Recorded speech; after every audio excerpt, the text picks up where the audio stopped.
2020년 추수감사주의를 맞이해서 우리에게 주시는 하나님의 말씀은 마태복음 22장 15절부터 22절까지입니다. 마태복음 22장 15절부터 22절까지의 말씀, 신약성경 38페이지입니다.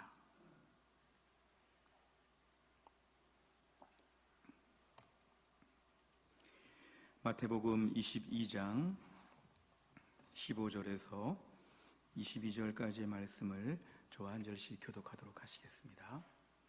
마태복음 22장 15절에서 22절 제가 먼저 읽겠습니다. 이에 바리새인들이 가서 어떻게 하면 예수를 말의 올무에 걸리게 할까 상의하고 자기 제자들을 헤롯 당원들과 함께 예수께 보내어 말하되 선생님이여 우리가 아노니 당신은 참되시고 진리로 하나님의 도를 가르치시며 아무도 꺼리는 일이 없으시니 이는 사람을 외모로 보지 아니하심이니이다. 그러면 당신의 생각에는 어떠한지 우리에게 이르소서. 가이사에게 세금을 바치는 것이 옳으니까 옳지 아니하니까 하니 예수께서 그들의 악함을 아시고 이르시되 외식하는 자들아 어찌하여 나를 시험하느냐.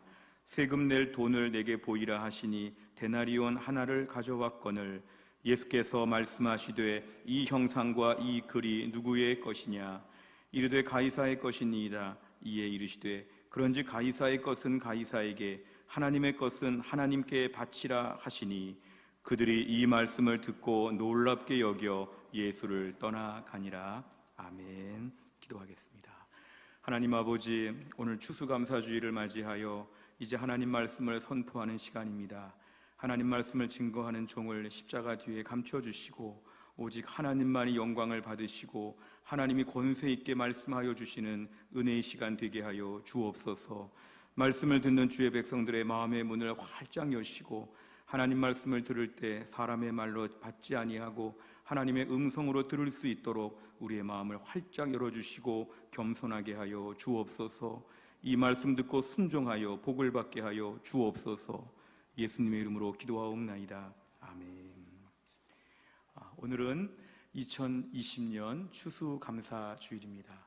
우리가 추수감사주일은 1620년 영국에서 미국으로 건너갔던 청교도들의 그러한 추수감사주일 이런 문화에 유래하여서 지금까지 추수감사주일의 문화가 이어지고 있습니다.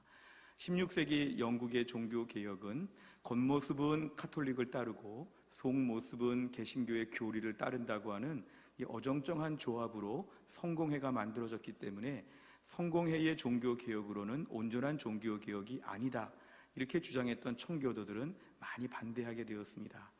그러자 오히려 영국의 국왕과 또 모든 국교도들, 성공회들에 의해서 이 청교도들이 많은 핍박을 받게 되었습니다. 그러면서 1620년에 메이플라워를 타고 미국으로 건너가게 되었는데 얼마나 그 먼 항해 길에 얼마나 고생을 많이 하며 도착했는지 모릅니다. 낯선 신대륙에 도착하였지만 평상시 이들이 농사를 짓거나 이쪽에 기술이 있었던 아니라 대부분 학자들이나 이런 목회자들이었기 때문에 농사를 지을 줄도 몰라서 많이 고생을 하였습니다. 주변의 인디언들에게 많은 도움을 받기도 하고 1621년에 이들이 추수감사를 하게 되었는데 너무도 그 수확에 대한 기쁨이 크게 되었습니다. 우리가 어떻게 이렇게 먼 길을 오게 되었을까? 우리가 어떻게 신앙의 자유를 찾게 되었을까? 우리가 어떻게 농사를 짓고 추수를 하게 되었을까? 하나님이 어떻게 우리를 살려주셨을까? 이 모든 것들을 생각할 때 이들은 그날의 기쁨을 너무너무 놀랍게 생각하여서 하나님께 크게 감사하였습니다. 주변에 많은 사람들을 초대하면서 즐겁게, 그게 바로 추수감사주일의 유래가 되었습니다. 물론 성경적인 근거가 있어서 절기를 정하여 하나님께 감사하는 것은 당연한 것이었지만 이런 추수감사주일의 문화는 그런 미국의 추수감사주일 문화가 많이 이어지게 되었습니다. 우리나라에 오시는 선교사님들 중에 유독 미국 선교사님들이 많이 오셨기 때문에 선교사님들은 한국에 복음을 전하면서 연말에 이렇게 감사의 절기를 꼭 강조하여서 보통 11월 셋째 주, 주일이나 목요일이나 수요일이나 이런 날짜들을 정해가지고 감사하도록 우리를 가르쳤습니다. 그래서 저희는 성경의 근거도 있지만 또 선교사님들의 신앙의 전통을 이어받아서 우리가 이렇게 추수감사주일을 해마다 지키고 있습니다. 우리 가운데 많은 분들은 나는 농사도 짓지 않는데 내가 뭘 추수했을까? 또 올해는 코로나 때문에 이렇게 많이 힘들고 고생했는데 올해는 뭐가 감사할까? 올해는 추수한 것이 없어요. 올해는 추수 감사주일이 아니라 추수 불평주일이에요. 여러 가지 이유를 가지고 감사의 절기에 감사의 마음이 준비가 안 되었을 수도 있지만 하나님은 우리에게 추수감사주일이 오게 하셔서 우리가 오늘의 예배를 통하여 다시 한번 감사의 마음을 점검하는 시간이 되었습니다. 올해 우리가 코로나의 병에 걸릴까, 또 코로나로 말미암아 경제적으로 어렵고 또 사회적으로 비대면 사회가 되어서 많이 답답하고 또 교회도 여러 가지로 많이 불편하고 또 많은 사역이 위축된 가운데도 어김없이 하나님 우리에게 추수감사주의를 지키게 하셨습니다.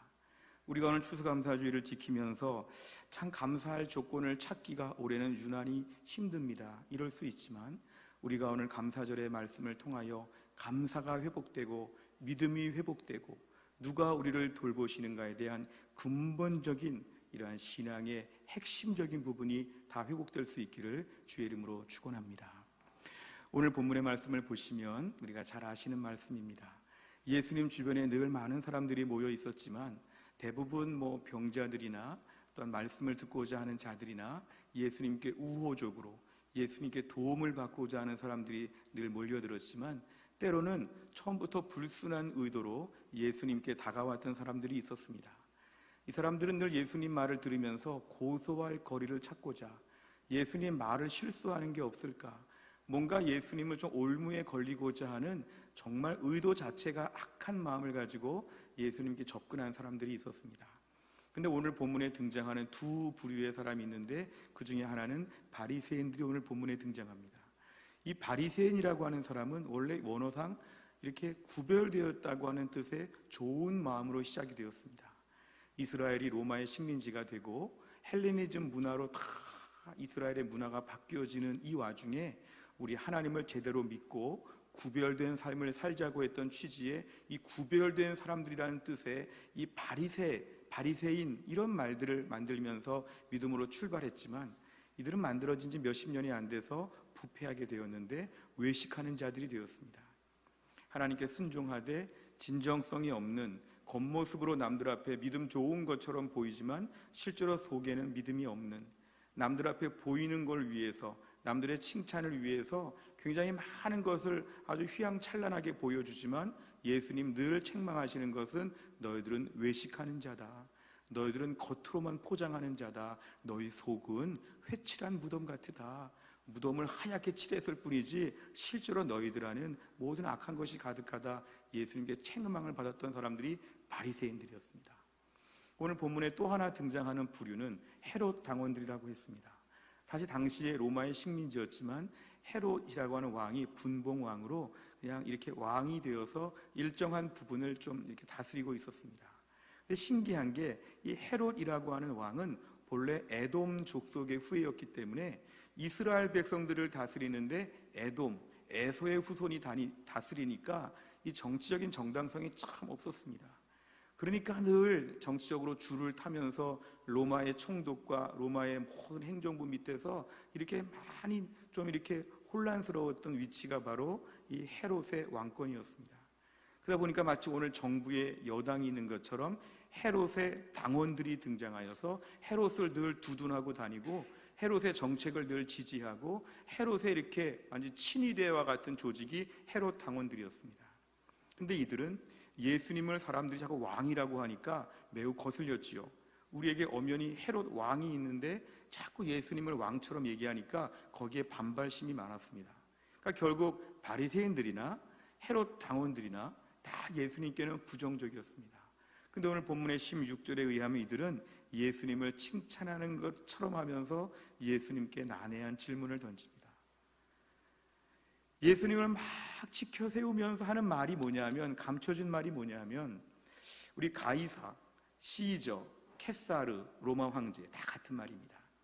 가이사에게, 로마 황제에게 우리 세금 바치는 게 옳습니까? 옳지 않습니까? 이건 참 민감한 질문이었습니다. 마치 교회에서 막 선거철이 왔는데 저한테 누가 오더니 목사님은 여당입니까? 야당입니까? 설교 때 입장을 밝혀주십시오. 이러면 제가 굉장히 아주 난감하겠죠. 오늘 예수님 앞에 질문했던 이 질문은 정말 무슨 말을 하기가 어려운 질문이었습니다. 예수님께서 세금을 내지 않아도 된다.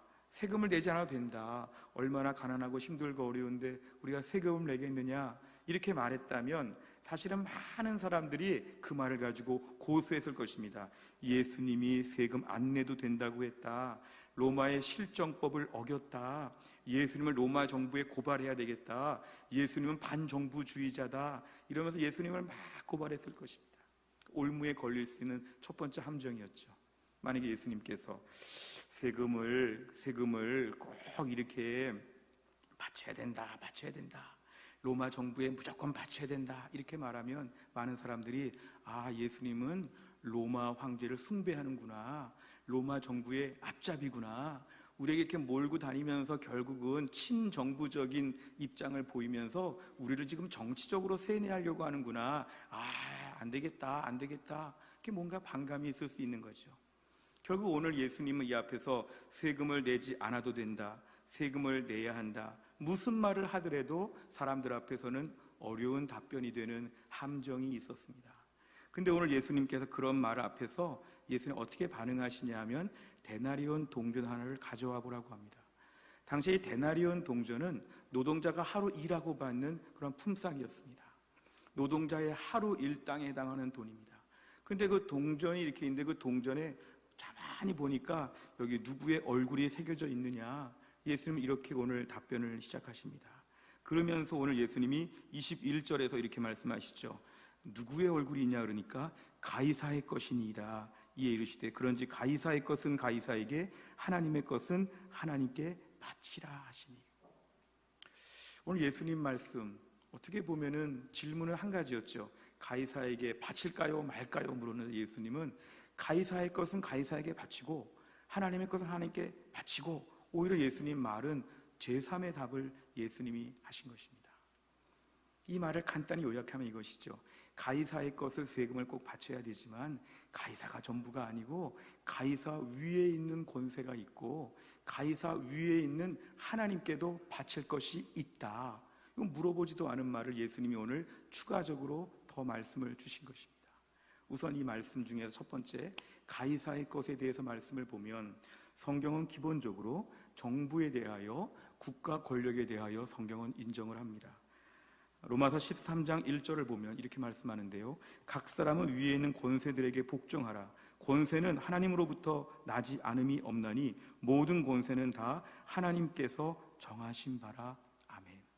그러니까 기본적으로 로마 정부에다가 세금을 내는 것에 대하여 기본적으로 그 백성으로서의 납세 의무가 있다는 것이죠.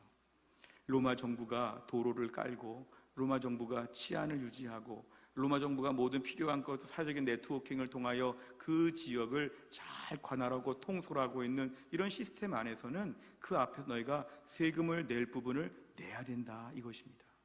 모든 권세는 하나님께로부터 나왔기 때문에 결국 하나님이 로마 정부나 이 모든 앞에 세워 있는 관리들을 세우셔서 일하는 것이기 때문에 세금은 다 내야 된다. 이게 바로 성경의 뜻입니다. 베드로전서 2장 13절과 14절에 봐도 인간의 모든 제도를 주를 위하여 순종하되 혹은 위에 있는 왕이나 혹은 그가 악행하는 자를 징벌하고 선행하는 자를 포상하기 위하여 보낸 총독에게 하라. 아멘. 기독교는 기본적으로 반정부적이지 않습니다. 정부의 모든 제도나 이런 통치 행위에 대하여 기본적으로 사회 안정을 갖도록 따르는 것이죠. 왜냐하면 하나님이 우주 만물을 다스리는데 하나님이 지역마다 왕과 대통령과 시장과 도지사와 모든 사람들을 하나님이 다 중간에 세우셔서 하나님이 일정한 기간 동안에 일하게 하신다는 것이 기독교의 기본적인 정치 이해입니다. 더군다나 당시에 그 데나리온 동전에 보면은 그 누구의 얼굴이 있냐 보니까요, 티베리우스 황제, 성경에는 디베료 황제라고 했는데요, 그 황제 이렇게 얼굴이 쓰여져 있습니다. 그리고 거기에는 디베료 가이사, 아우구스투스, 신성한 아우구스투스의 아들, 이런 글씨가 라틴어로 아주 깨알같이 이렇게 써 있습니다. 그러니까 바로 이건 뭐냐 하면 이 국가에서 돌봄을 받고 보호를 받고 이 국가가 통치하는 모든 지역에서 이 동전을 가지고 황제를 기억하고 세금을 바쳐야 한다는 것이죠. 근데 오늘 본문의 예수님 말씀은 이 가이사의 것에 방점이 있지 아니하고 하나님의 것에 방점이 있습니다. 당시 많은 사람들은 로마의 황제가 거의 신인 것처럼 생각했죠. 초대교회의 많은 기독교인들이 핍박을 받고 순교한 역사를 보면 사실은 황제 숭배 사상 때문에 많이 핍박을 받았습니다. 황제가 우리의 주님이십니다. 주님은 우리의 황제입니다. 이게 두 사람의 인사법이었습니다. 황제가 주님이십니다. 주님은 황제입니다. 근데 누가 기독교인들에게 황제는 주님이십니다. 기독교인들은 주님은 그리스도 예수십니다. 이런 식으로 답을 하니까 대화가 안 되고 기독교인 표시가 너무 많이 났기 때문에 황제 숭배를 거부했다가 많은 사람들이 비참하게 순교를 당했습니다. 당시에 많은 사람들이 황제는 신이다, 로마 정부의 신을 믿는 우리는 이거 하나만 믿어야 된다고 하는 이 절대 황제 숭배 사상이 팽배했던 때에 예수님 말씀은 가이사의 것이 전부가 아니다. 가이사가 대단하게 보이는데 가이사 위에 계시는 하나님의 권세도 인정해야 된다. 가이사에게 세금 바치는 것만 생각하지 말고 하나님께 내 모든 걸 바치고 내 모든 걸 고백하는 것이 필요하다. 그래서 오늘 본문에 가이사의 것과 하나님의 것을 구별하여 말씀하신다는 것입니다.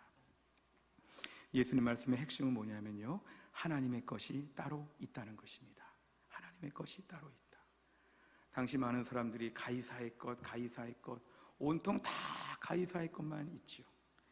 우리 대전 지역 화폐가 온통 대전인데요, 당시 사람들은 아마 이렇게 말했을 거예요. 온통 가이사, 온통 가이사, 모든 게 다 가이사 것, 다 가이사, 가이사, 가이사, 가이사.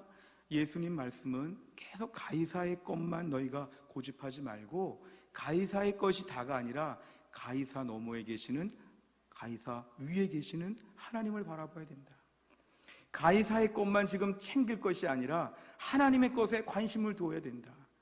가이사에 대한 세금만 생각할 것이 아니라 하나님께 무엇을 바칠까에 대하여 하나님께 따로 드릴 것을 구별하며 살아야 된다. 오늘 예수님 메시지는 하나님의 것을 강조하시는 것입니다. 오늘 본문에 약간 빗대어 설명한 건 이것이죠. 정부에서 백성들을 돌보고 다 지켜주고 모든 걸 필요한 것들을 책임지는 것처럼 사실은 하나님 나라의 백성들은 하나님이 책임져 주시기 때문에 하나님 나라의 백성들은 하나님 백성으로서의 의무를 다해야 된다. 하나님이 돌봐주시고 하나님이 책임져 주시는 인생인데 하나님의 것을 구별하는 게 당연하지 않느냐. 비유적인 표현이죠. 로마의 정부를 인정하여서 로마의 정부의 도움을 받으면서 로마의 정부에게 세금을 내는 것처럼 하나님 나라의 백성은 하나님이 지켜주시고 하나님이 돌봐주시니까 하나님께 내가 하나님의 백성이라고 하는 것의 표시를 분명히 드러내야 한다는 것입니다. 우리가 오늘 본문의 가이사의 것은 단지 이렇게 조세 제도의 그런 세금 문제만 얘기할 것이 아니라 하나님의 것과 대조가 되는 이 땅의 수많은 요청들, 돈의 쓰임새, 우리에게 모든 필요한 것들을 좀 광범위하게 가이사의 것이라고 한번 좀 생각해 보시길 바랍니다. 오늘날 우리에게 여기서 돈이 필요하고 저기서 뭐가 우리에게 내야 되고 많은 필요들이 있지만 우리가 살면서 계속해서 세상적인 필요와 요청에 내 모든 돈을 다 쓰면서 가만히 보니까 하나님의 것을 생각하지 못하는, 하나님의 것은 드릴 엄두가 나지 않는, 하나님의 것에 대해서는 전혀 무관한 채 온통 가이사의 것으로 내 생각이 가득 차 있고 온통 가이사, 세상적인 모든 시스템, 세상적인 모든 필요, 세상적인 모든 능력, 세상적인 모든 도움, 세상적인 모든 간판, 여기에 모든 걸 다 집중하다 보면 하나님의 것을 의지하지도 않고 하나님의 것을 바치지도 않고 하나님의 뭔가 매달리지도 않고 하나님과는 철저하게 무관하게 살 수 있다는 것입니다. 오늘 사실 동전에 이렇게 황제 얼굴이 있으니까 이걸 황제에게 바치라는 것인데요, 사실 우리의 몸에는 하나님의 형상이 있습니다. 우리 몸에 하나님의 형상으로 지음받았다고 성경은 말합니다. 그럼 우리는 누구의 것입니까? 우리는 하나님의 것이죠. 요만한 동전 하나에도 조그맣게 황제 얼굴을 그려놓고 뭐 티베리우스 황제라고 막 이렇게 써놨는데 우리 몸 전체에 하나님의 형상으로 지음을 받았고 하나님의 것이라고 하면 우리는 통째로 하나님의 것이라고 고백해야 한다는 거죠. 로마서 12장 1절에 보면 이렇게 말씀합니다. 그러므로 형제들아, 내가 하나님의 모든 자비하심으로 너희를 권하노니 너희 몸 전체를 하나님이 기뻐하시는 거룩한 산 제물로 드리라. 이는 너희가 드릴 영적 예배니라. 아멘. 우리가 오늘 예배 드리러 나오지 않았습니까? 예배 드릴 때 기본 정신이 뭡니까? 내 몸 전체를 다 하나님의 것이라고. 오늘 본문에 가이사의 것, 하나님의 것, 하나님의 것, 내 몸 전체가 다 하나님의 것입니다. 이걸 고백하는 게 예배라는 것입니다. 하나님, 저는 다 주님의 것입니다. 제 모든 것 다 주님이 주셨고, 저는 다 주님이 책임져 주셨고, 저는 주님의 돌보심 아니면 살 수 없는, 그리고 모든 걸 다 주께 드려도 부족한 저는 하나님의 것입니다. 저는 하나님의 것입니다. 이거를 계속 고백하면서 찬양하고 기도하는 게 예배라는 것이죠. 우린 종종 살면서 하나님의 것에 대하여 둔감할 때가 많습니다. 하나님의 것에 대하여 둔감합니다. 가이사의 것에 대해서는 어느 정도 관심도 있고 또 국가적인 어떤 요구도 있으니까 가이사의 것은 할 말이 참 많지요. 우리의 생각에 온통 가이사에 대한 말들을 많이 하죠. 그러나 하나님의 것에 대해서는 자꾸 무심해집니다. 하나님의 것. 사실 왜 그러냐 하면 우리가 오늘 살면서 내가 열심히 일해서 벌었다고 하는 이 자수성가의 마음이 하나님의 것을 자꾸 잊어버리게 만듭니다. 왜 하나님의 것입니까? 내가 일했지 않습니까? 내가 새벽부터 일했습니다. 내가 밤까지 일했습니다. 잠도 못 잤습니다. 때로는 욕 많이 먹으면서 이거 돈 번 겁니다. 때로는 제가 얼마나 고민했는데, 얼마나 고생했는데 이거 다 제가 한 거지. 왜 이게 하나님의 것입니까? 내 것이지. 이건 정말 내 것입니다.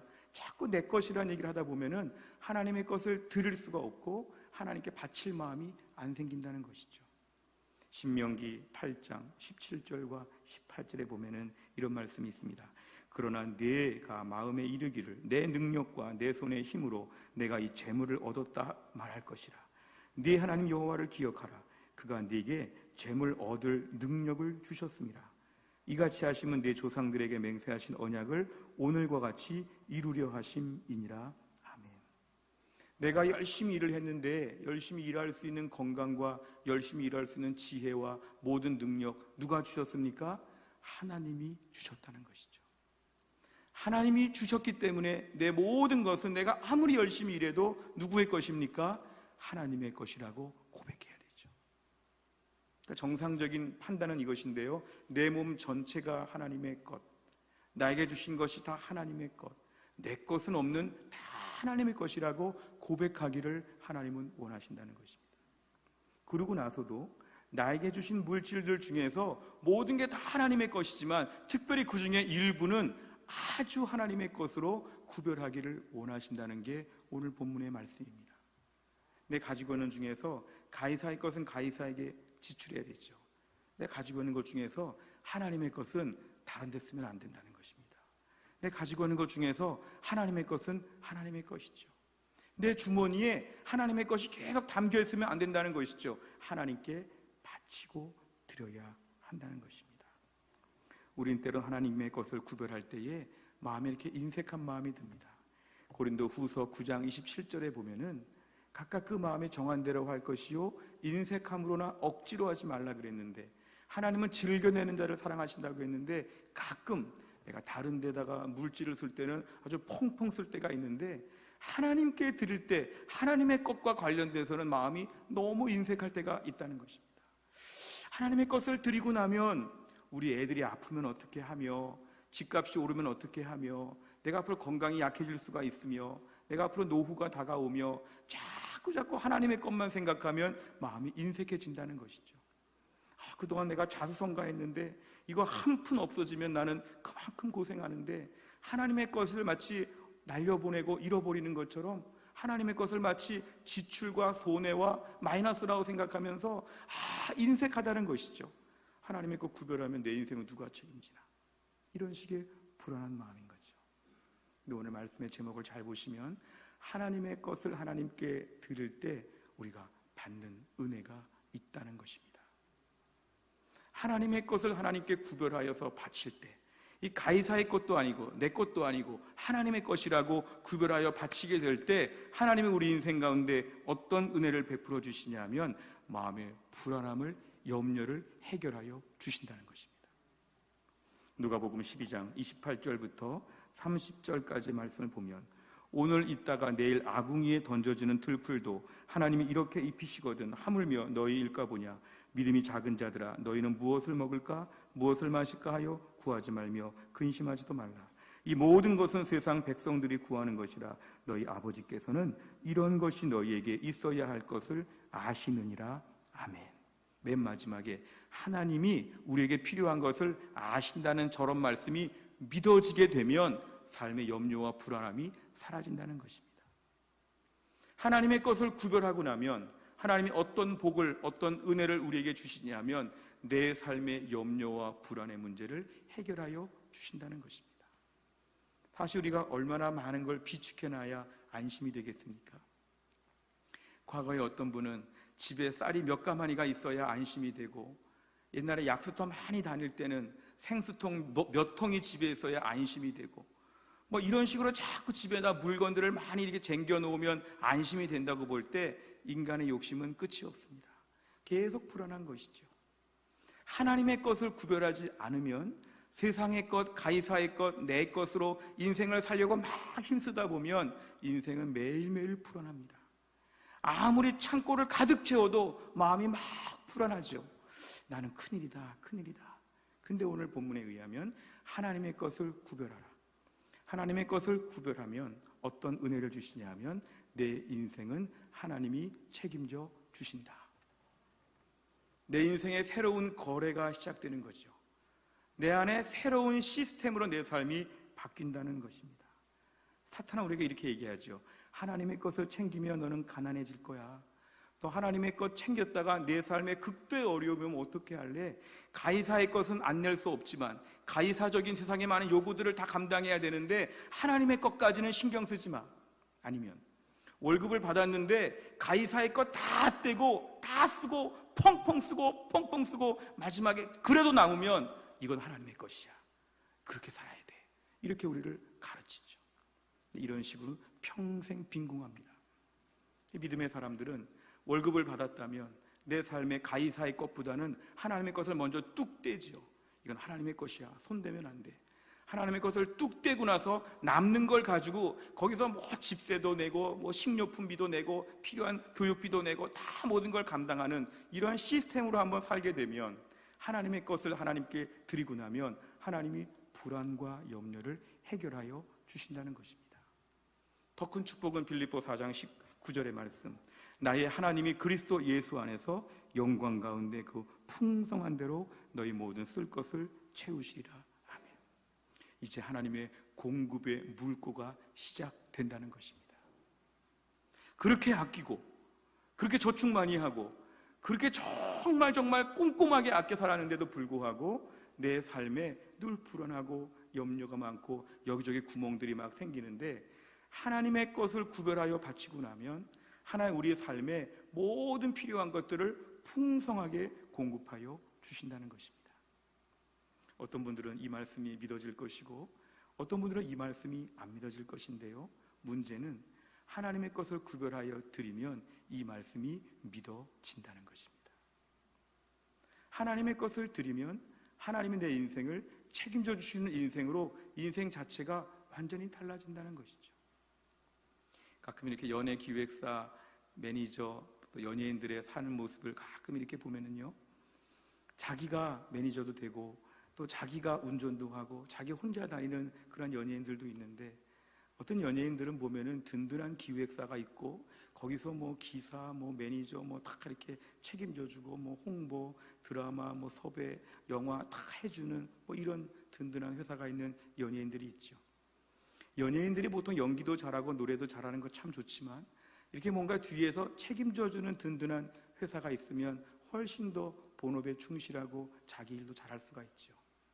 저는 말씀을 묵상하면서 오늘 우리 인생 가운데 이 거칠고 황량한 세상 가운데서 내 인생의 모든 것을 내가 자수성가해야 살아야 된다고 하는 이런 마음이 있게 되면 있게 될수록 우리는 매니저가 없는 연예인들처럼 내 모든 걸 내가 다 책임져야 되는 매우 위태로운 인생을 살게 된다는 것입니다.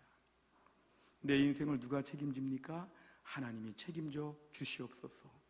내 모든 일정을 누가 관리해 주십니까? 하나님이 관리하여 주옵소서. 내 인생의 모든 머나먼 많은 계획들을 누가 다 이것들을 품어줍니까? 하나님이 품어 주시옵소서. 하나님께 의탁하고 맡기는 삶을 살게 될 때 하나님이 열어주시는 새로운 인생이 시작이 된다는 것입니다.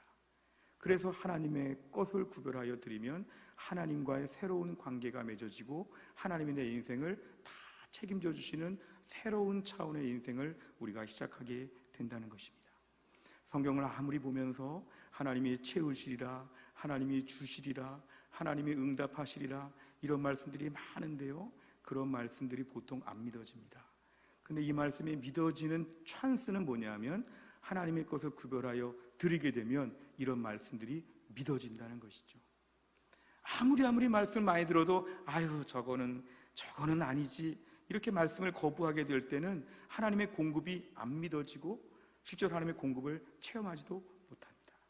근데 하나님의 공급하심을 믿게 되고 불안을 해소하는 방법은 뭐냐면 하나님의 것을 하나님께 구별하여 드리면 하나님이 책임지시는 특별한 인생으로 바뀐다는 것이죠.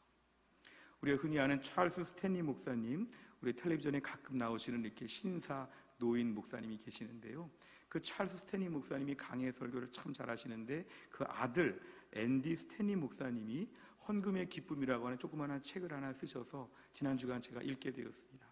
그 책에 의하면 우리가 오늘날 하나님의 것을 하나님께 드리는 삶을 감당하지 못하고 그냥 자수성가하듯이 혼자 살게 될 때 이 삶을 이렇게 비유했습니다.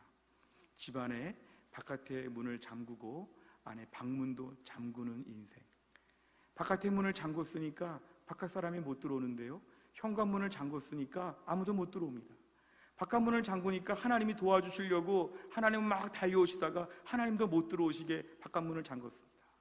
그리고 방 안의 문을 잠가서 내가 하나님께 물질을 바치며 나가지도 못하게, 하나님과 나 사이에 주지도 않고 받지도 않고 드리지도 아니하고 받지도 아니하는 이러한 쇄국정책 같은 인생으로 삶이 전락하게 되면 인생이 아주 힘들다는 것이죠.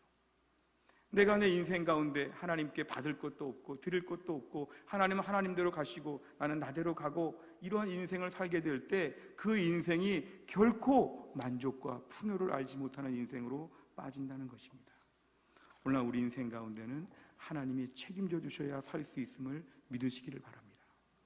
내 인생은 내가 지금보다 10배나 열심히 살아도, 지금보다 100배나 돈을 아껴도, 지금보다 1000배나 돈을 많이 벌어도 내 인생은 내가 책임질 수 없음을 믿어야 합니다. 이렇게 기도해야 되죠. 하나님 저를 도와주세요. 저는 하나님의 도움 없이는 못 삽니다. 하나님의 것을 하나님께 드립니다. 하나님 저를 도와주옵소서. 하나님 제 몸 전체를 다 드려야 되는데 다 드릴 수는 없지만 제가 일정한 부분을 하나님의 것으로 구별하여서 하나님께 바칩니다. 주님 제 인생을 받아 주시옵소서. 하나님은 그래서 이스라엘 백성들도 이런 훈련들을 시키셨습니다. 신명기 16장 16절에서 17절에 보면은 너희 가운데 모든 남자는 1년에 3번 곧 무교절과 칠칠절과 초막절에 네 하나님 여호와께서 택하신 곳에서 여호와를 배웁되 빈손으로 여호와를 배웁지 말고 각 사람이 네 하나님 여호와께서 주신 복을 따라 그 힘대로 드릴지니라. 아멘. 하나님께 바치는 훈련이 바로 뭐냐면 이스라엘 공동체의 매년 신앙적인 연수, 신앙적인 훈련의 기회가 된다는 것입니다.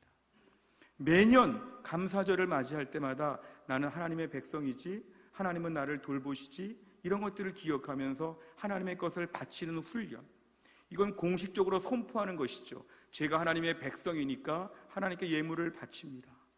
제 인생은 제가 잘한다고 되는 것이 아니라 하나님이 위에서 도와주셔야 되기 때문에 그 믿음을 가지고 하나님께 증표로 물질을 바칩니다. 하나님 저와의 관계, 저와의 이런 은혜, 저와의 모든 소속감, 이걸 제가 붙잡겠습니다. 저를 도와주시옵소서. 이게 바로 믿음으로 사는 사람들의 일상의 삶입니다.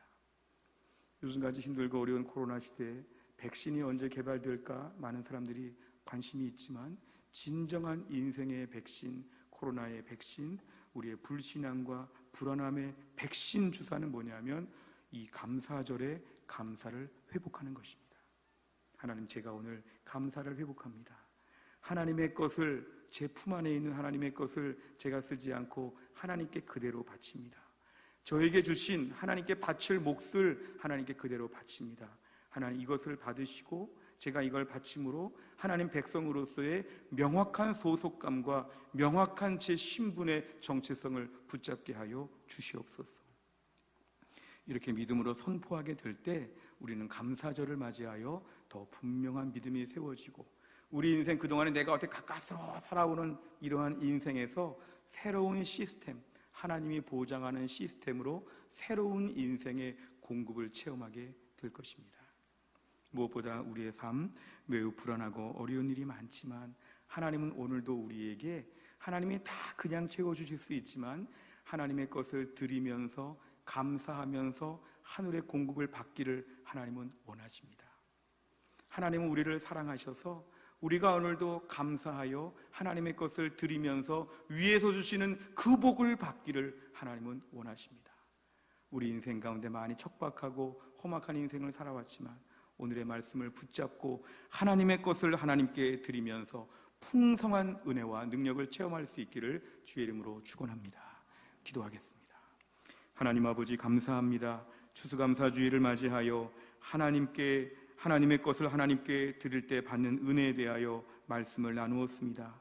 내 인생에 하나님의 것이 분명히 있는데 모두가 다 하나님의 것인데 그 중에 일부를 특별히 하나님의 것으로 구별하여 바치고 그러면서 하늘의 복을 받고 살기를 원하시는 아버지 하나님 마음을 깨달아서 오늘부터 내 인생, 내가 책임지는 시스템이 아니라 하나님이 돌보시는 하늘나라 계산법으로 살 수 있도록, 하늘나라 보장 시스템으로 살 수 있도록 우리 인생을 붙잡아 주옵소서. 예수님의 이름으로 기도하옵나이다. 아멘.